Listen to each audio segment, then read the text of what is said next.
Se battre comme Tyler Durden. Aujourd'hui, je voulais partager dans cette vidéo les bienfaits de faire un sport de combat. J'ai commencé depuis 3 mois le Muay Thai ou la boxe Thai, je préfère. Et pourquoi faire un sport de combat? Ça va développer en toi la discipline, le dépassement de soi et surtout, c'est quelque chose que j'avais pas avant quand j'allais à la salle de sport ou quand je courais, c'est affronter ses peurs. Parce que En fait, avant, quand j'allais juste à la salle de sport, j'affrontais la flemme, j'affrontais, en fait, la discipline d'aller à la salle de sport, ou sinon la discipline de courir. Mais là, maintenant, j'affronte la peur parce qu'en fait, c'est un sport d'opposition, le Muay Thai, par exemple. Et à la fin, tu peux faire des sparring où tu vas pratiquer les drills que tu as fait avec tes partenaires. Ça veut dire que tu vas pratiquer des coups pendant ta séance, de la technique, tu vas te concentrer sur de la technique, de l'endurance, du physique. Et à la fin, tu peux faire des sparring.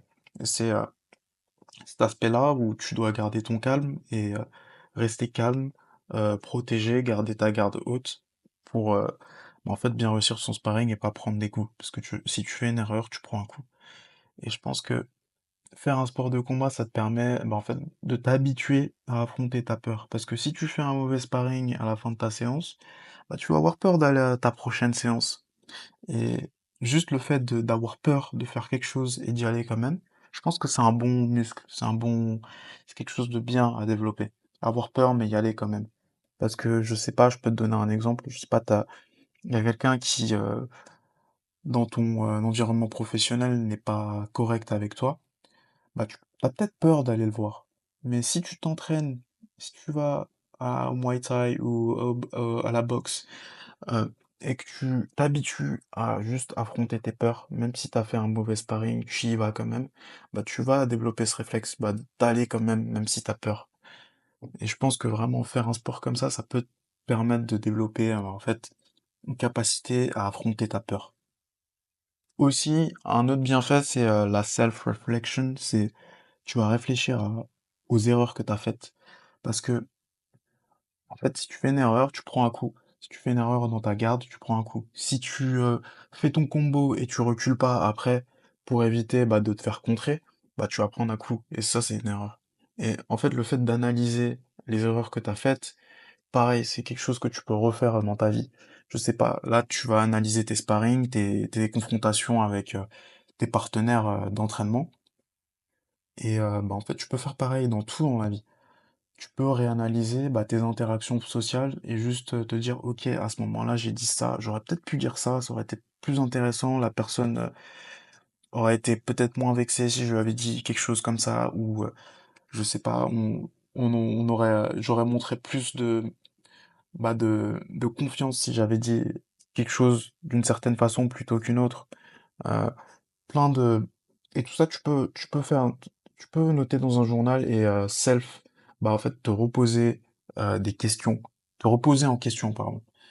Et je pense que prendre cette habitude de se reposer en question et de réanalyser les erreurs que tu as faites, c'est quelque chose de très bien. Ça va permettre de t'améliorer et d'affiner les problèmes que tu as et juste identifier là où tu as fait des erreurs et la prochaine fois tu fais mieux.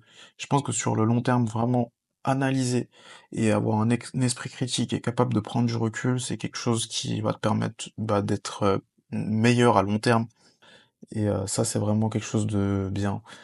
Et ça dans les sports de combat, tu le fais naturellement. Enfin en tout cas, moi je le fais naturellement parce que je sais que si je corrige pas mes erreurs, je vais continuer à prendre les mêmes coups et j'ai pas envie de prendre des coups en sparring. Et aussi, un autre aspect que je trouve intéressant, c'est chercher ses limites et aller à fond. En fait, quand tu fais un sport de combat, souvent vu que t'es dans un environnement stressant, tu vas forcément y aller à fond. En tout cas, ça va être plus facile que si tu vas à la salle de sport ou si tu cours. Si t'es dans un sparring et que t'es essoufflé, tu vas pas t'arrêter. Tu vas pas sortir du sparring et dire à ton adversaire que t'es essoufflé. Tu vas continuer. Et aussi, c'est quelque chose que peu de personnes font, je pense. Les sports de combat, c'est assez un sport de niche, au final. Et je pense que être différent de tout le monde, bah, comme dans Fight Club avec Tyler Durden, ça va te permettre bah, d'avoir des résultats différents. Être différent va te permettre d'avoir des résultats différents. Être différent va te permettre d'avoir une vue différente sur les choses et une certaine réflexion, une certaine intelligence, même si de loin ça peut paraître barbare, un sport de combat. Je pense pas. Si t'as cette intelligence et ce recul-là, tu peux l'utiliser à ton avantage, être différent pour avoir des perspectives différentes, avoir une sagesse, développer une sagesse et en tout cas essayer de se dépasser et de devenir plus fort sur le long terme. C'est vraiment ce à quoi je tends. Voilà. C'est tout ce que j'avais à dire pour aujourd'hui. On se voit une prochaine fois. Bye.